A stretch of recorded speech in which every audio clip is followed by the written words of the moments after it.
All right, so this is going to be a brief introduction to the Enlightenment period of thinking. Now, the major thing to understand about the Enlightenment is that this is a period of time in the 16 and 1700s in which it really is a transition. So you see right there, it says it's a transition from the scientific revolution to new ideas about government and different ways of thinking. So the Enlightenment really is a bridge between the old way of thinking in the world and then a new way of thinking that's going to emerge. There's going to be a few key actors that essentially help people to think in a brand new way that leads to us having new types of government, new way we look at power, new way we look at people and their individual rights. So oftentimes this era is titled the Age of Reason because at its core, the Enlightenment was basically a movement in the 16 and 1700s, which basically changed the way people thought to emphasize reason rather than tradition. And what we mean by reason is a person's ability to think. So this era is going to emphasize people using their brains, people thinking, people applying their ability to think about different areas of their life, different areas of society to improve them. Whereas the old way of thinking mostly focused on types of tradition. So you didn't necessarily think about things scientifically, you just kind of accepted things because that's how it had always been done. Tradition was incredibly important. The Enlightenment is going to begin to shift people's emphasis and it's going to start to move towards reason or thinking, man's ability to think and improve our world through our brain power. So this is all going to be born out of something called the scientific revolution. So over a very long period of time before the Enlightenment, there is something that some people call a scientific revolution. Essentially, it's a time in which the scientific method is born, which is a way of studying the natural world around us, a way of studying things. Essentially, there's a whole bunch of steps that a person follows in order to study something, make claims, and prove it to be scientifically true. That's why in the modern world, we trust science so much. This scientific method is often less flawed than many other ways of thinking. So as a result of people emphasizing science and the scientific method, new ideas started to be born outside of science. Because what happens is these thinkers, they look at the scientific method and they say, well, what happens if we apply this scientific method, this scientific way of thinking? What happens if we apply that to things other than science? What if we start to look at mankind? What if we look at society, government? What if we start to apply scientific thinking to those things? Do we come to new conclusions or do we come up with the same conclusions? So under the old scientific way of thinking, scholars and scientists generally relied on ancient authorities like church, your common sense, basic reasoning to try and explain the world around them. But under the new scientific thinking or the scientific method, which you guys still learn about in school, you guys may have used that in middle school and you'll definitely use it this year to study things scientifically. But this new science, scholars start to use observation, they experiment, they test, they reason, they gather knowledge, and they draw conclusions about the world around them. So what happens if we apply that same type of thinking to government? What happens if we study, if we experiment, if we gather knowledge, we draw conclusions about how we can have a more perfect form of government? Is that going to change things, or are we going to come to the same conclusion? Well, what we're going to find out is that as people start to apply the scientific method of thinking to government, it's going to change the way they think.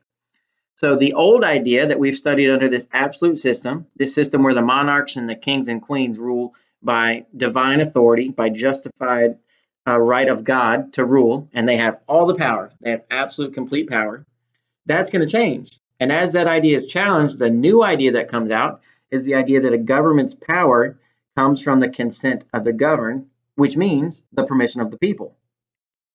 So instead of thinking that a king is placed there by God and gets to do whatever he wants and have all the power, the new way of thinking that is born is that a government's power doesn't come from God, but government's power comes from the people giving them permission to rule. That's how a democracy works. We vote for our leaders and we give them permission to rule over us, or not to rule over us, but to lead our country, because they still follow the rules as well. So, a few basic things about the Enlightenment. The intellectuals or the leaders of the Enlightenment, the people who are pushing these ideas, they're known as the philosophs. And what they're going to believe is, number one, they believe the universe can be understood through reason.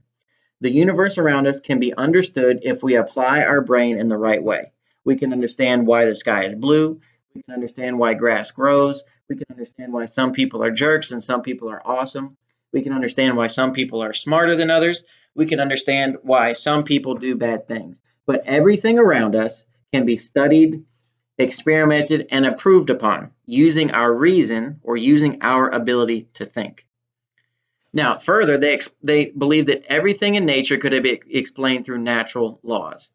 Now, a natural law is a universal truth found through observation, and you don't need religion or an understanding of God to know natural laws. At least this is what the philosophers believe. Okay, so this is not me talking about your religion at all. This is talking about what these people believed back in the day. So, an example of a natural law, or just a universal truth that is found through our observation. If you pick up a pencil right now and you drop it, does that pencil fall to the ground or does it float up into the sky?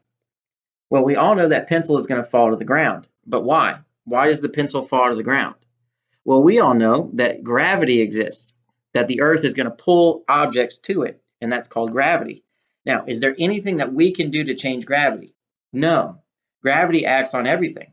We may figure out how to manipulate it so we can fly planes or how we can float balloons and things like that, but at the end of the day, gravity is pulling on every object to the ground. So we observe that. We did not create it. We did not make gravity. No one thought 1,000 years ago, it'd be real helpful if when we dropped things, they fell to the earth. No, we just saw it and we tried to explain it. And so we were able to explain it as this theory of gravity. That is a natural law. It is a universal truth. It is something that is just there, and we discover it through reason. We discover it through experimentation. We do not create it. We just discover it. So they also believe in progress. They believe that the world can be improved upon and perfected. Now that's a big deal because the Enlightenment thinkers are going to apply the scientific method to the world around them, not just to understand it, but try to make it better. And then most importantly, just like they believe that there's natural laws in the world, they're going to believe in something called natural rights. Now, a natural right is a personal freedom that allow people to enjoy their liberty. So just like there's a natural law out there that when you drop a pencil, it falls to the ground. The Enlightenment thinkers also argue that there are natural rights out there that we cannot change. Just like we're born into a world with gravity, we are born into a world with natural rights. And one of the thinkers we're going to look at today, they describe natural rights as three things: the right to your life, the right to your freedom, and the right to your own property. And nobody can take those things away. It is your natural right. Nature has given it to us, or God has given it to us, or whatever you believe in has given it to us. But every human being is born with those rights. And that is a huge idea because oftentimes in the modern world, we say all the time, I have rights, you can't do that, but I have rights. No, you can't infringe on my rights. 600 years ago, people weren't talking about rights. If the king said, arrest this man and kill him, that's what happened. No one said, but I have a right to my life.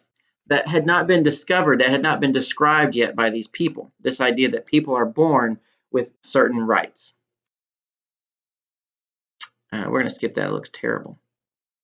All right, so we're going to look at these thinkers over the next week or two. The two we're going to focus on today are Hobbes and Locke, but we'll eventually get to the other four. So let's go ahead and get started with Thomas Hobbes. So Thomas Hobbes is going to be the one that's probably the least influential in the modern world, but he's going to believe that people are essentially born bad and so they cannot be trusted. And the only way to have a successful society is to have a powerful king to rule over those bad people. So like I said, he believes that humans are naturally violent, cruel, disorderly, just not good people. And so because we are so bad, we need someone powerful over us to protect us from being terrible people. So just like a parent has to protect their children from doing bad things to each other, so Thomas Hobbes says we need a government that rules over us with power to protect us from doing terrible things and violent things to each other. Now, John Locke is going to believe essentially the opposite. He's going to believe that people are born naturally good and that we have rights and that our governments are supposed to protect those rights. So let's look a little bit deeper about what John Locke believes. So at the very basis, he believes people are good. And so as John Locke is thinking through this process, he's thinking, well, if people are good, then we don't necessarily need a powerful government over us. So then he continues, and he's the one who really makes the idea of natural rights popular. He just assumes that just like we're born into a world with gravity, we are born into a world where we are born with certain rights that no person, no government, no powerful leader has a right to take away from us. And he just defines those as your right to life, the right to your freedom, and the right to your own property. So if someone comes and kills you, they have deprived you or taken away your natural right. If someone steals from you, they have taken your natural right. If someone imprisons you, if someone turns you into a slave, they have taken your right to freedom away. So then he says, well, if we are born with these freedoms, then why do we need a government? So John Locke believes, well, we need a government, and its purpose is to protect people's rights.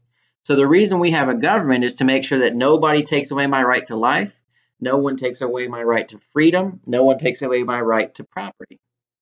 And then he says, well, if that's the purpose of government, it doesn't need absolute power like all these kings have. Instead, maybe the government should be limited, only enough power so that they can protect our rights, and that government should probably listen to the people. Now, finally, he believes that if the government is not protecting people's rights, those people can rebel and set up a new government. Now, we looked at all these ideas last week when we were looking at John Locke's quotes, so that might be a little bit familiar. But these are huge ideas. When we get to reading the Declaration of Independence for our country, we'll see how much influence John Locke has. But he's basically saying that people are born with rights. They have certain rights that can't be taken away. So we need to make a government to protect those rights. That government should only have enough power to protect our rights and do nothing more. And if that government is not protecting our rights and doing other stuff, the people should end that government, rebel and overthrow it, and set up a new government that will protect their rights. Now, John Locke is going to argue that there is this thing called a social contract, and this is an agreement between the people and the government.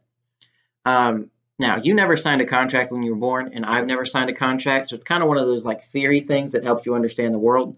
But what John Locke says is, look, when the people have a government, they essentially have this social contract in which the people agree to follow the rules, and the government agrees to protect the people. So we give up some of our freedoms, we give up some of our natural rights so that the government has enough power to protect us. So basically, think about it like this. If you were born out in the middle of the woods, you would have the right to do whatever you wanted because you are born with natural rights. If you want to run around and do whatever you want, that's fine. But then when you enter into organized society like Memphis, you can no longer do whatever you want. It is illegal to run around the mall naked. Why is it illegal? Don't you have a natural right?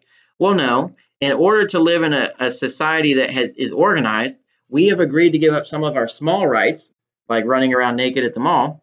And in return, the government agrees to protect us, to protect our life, to protect our things.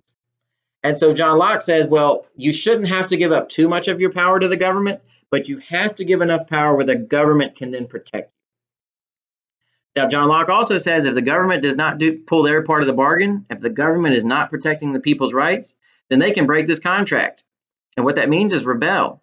And we're going to see that this idea is huge because as we keep studying, we're going to see people all over the world over the next 100, 200 years rebelling against their government and trying to set up new ones, including a new country called the United States of America. So whose ideas are right? Thomas Hobbes believes that people are generally bad, and so they need a powerful government to keep them in line. John Locke believes people are generally good and are born with rights, and so we should be able to generally rule ourselves. We just need a small government to protect us. Now, you might have your own thoughts on this. Unfortunately, right now, we don't have a way to discuss this real in depth.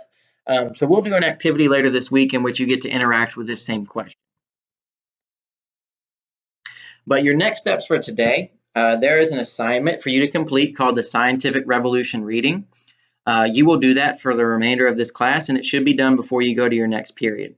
It is due Tuesday night, so that's tomorrow night this is due.